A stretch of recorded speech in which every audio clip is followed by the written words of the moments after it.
તાલાડા તાલુકામાં 10 થી વધારે ગામને જોડતો મુખ્ય સ્ટેટ હાઈવે બિસ્માર હાલતમાં જોવા મળી રહ્યો છે। તાલાડા તાલુકાના રાયડી ગામમાં છેલ્લા 3 વર્ષથી મુખ્ય રોડ બિસ્માર હાલતમાં જોવા મળી રહ્યો છે। સ્થાનિક લોકોમાં ભારે રોષ જોવા મળ્યો છે। સ્ટોરી રિપોર્ટ બાય પરાગ સંગતાણી, ગીર સોમનાથ। આવો જોઈએ શું કહ્યું છે સ્થાનિક લોકોએ। નામ જયંતિભાઈ મોવલિયા છે। હું તાળા તાલુકાના રામપરા ગામે રહું છું અને હાલ તો રજૂઆત કરવામાં એટલું બધું દુઃખ થાય છે કે આટલા વર્ષોથી અમારો રોડ તૂટેલો છે। રામપરા ગામને રાયડી જોડતો ને હડમતિયાને જોડતો રોડ જે તૂટેલો છે એ વર્ષોથી તૂટેલો છે અને અધિકારીઓ અને પદાધિકારી બધાને ખબર છે। ચૂંટણી પ્રચાર વખતે આવીને પણ આ લોકોએ જોયેલો છે અને વચનો આપેલા છે, પણ ઘણો સમયથી કોઈ આ રોડમાં ધ્યાન આપતું નથી।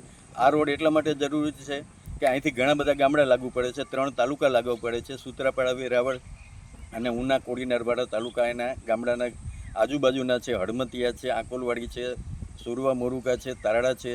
આ બાજુ જઈએ તો તમે ભીમદેવળ રાતીદાર છે, પ્રાંચી છે। આ બાજુ જોઈએ તો આપણે કોડીનાર સાઈડના રસ્તા બધા છે એ જવા આવવા માટે ખરેખર આ બહુ ઉપયોગી રસ્તો છે। અને હાલ અત્યારે જે પરિસ્થિતિ એવી છે કે કોઈ વાહન આવતા નથી। છોકરાઓ જે સ્કૂલે કે કોલેજે ભણવા જાય છે એના માટે બહુ મુશ્કેલી છે, ચાલીને જવું પડે છે, પછી કંઈક વાહન મળે છે। ડિલિવરી જો કેસ હોય છે તો એ લોકો ડરે છે કે આ રસ્તામાં ડિલિવરી થઈ એટલું તો રોડ ખરાબ છે, એટલા માટે આ જરૂરી છે ને અમે ઘણી વખત રજૂઆત કરી છે, પણ છતાંય આ લોકો કંઈ ધ્યાન આપ્યું નથી। મારું નામ રાઠોડ ચંદ્રેશ છે।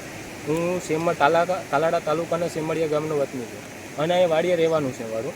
આ રસ્તો આપણે અહીંયાથી માંડી અને સેટ રાયડીથી માંડીને હડમતિયા સુધી બહુ જર્જરિત હાલતમાં છે। આમ તો કહીએ તો અકોલવાડી સુધી જર્જરિત જ છે, પણ ત્યાં મોસ્ટ ઓફલી 8 થી 10 ગામને જોડતી બેંક છે, ત્યાં એને જવા માટે બહુ હાલાકી અનુભવવી પડે છે। અને અહીંથી આપણે સ્કૂલ માટેની ખંડેરી છે, અકોલવાડી તપોવન છે અને તાલાડા માટે જે છોકરાઓ જાય છે ITI કરવા માટે એને પણ બહુ આ રસ્તે તકલીફ પડે છે। અને આ જે રસ્તા માટે જે પુલનું કામ ડિવાઈડરને બનવાનું હતું એવું કંઈ છે નહીં અત્યારે। અહીંયા હાલાકી માનો કે પાણી ફૂલ આવે છે તો 1-2 કલાક અહીંયા વાટ જોવી પડે છે આ કાંઠે આ કાંઠે।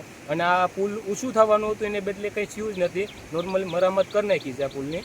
અને ડિવાઈડર બી પુલ પાસે કંઈ છે નહીં, એટલા કંઈ સીસા સુંદા ઓલા પણ નથી અહીંયા કે અહીંયા તમે ઊભી શકો કેટલું ફૂટ પાણી છે એવું નહીં।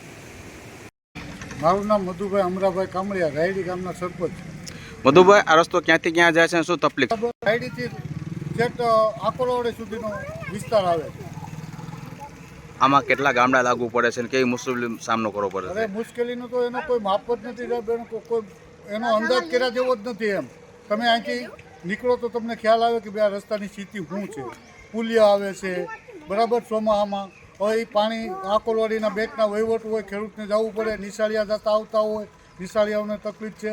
બધા જો પીખોર, ગુંદાળા, સેમળિયા, રાયડી, જમાલપરુ, વડાળા, વિઠ્ઠલપુર, જામત્રી, બધા ગામને આ રસ્તો લાગે છે। બરાબર। અરે રજૂઆત તો કઈ કઈને થાકી ગયા સાહેબ, કેટલીક રજૂઆત કરવી। હા, તંત્રના પેટમાં કોઈ એને ખબર જ નથી કે ભાઈ આ રોડ છે કે નથી। એમ સરકારના ચોપડે હશે કે નહીં હોય એ જ મને નથી ખબર પડતી। અને બને ને તોય કેવો બને છે કે એ 6 મહિના કે વરદી થાય કાં તો પાછા હતા એવા ને હવે ગાબડા પડી જાય।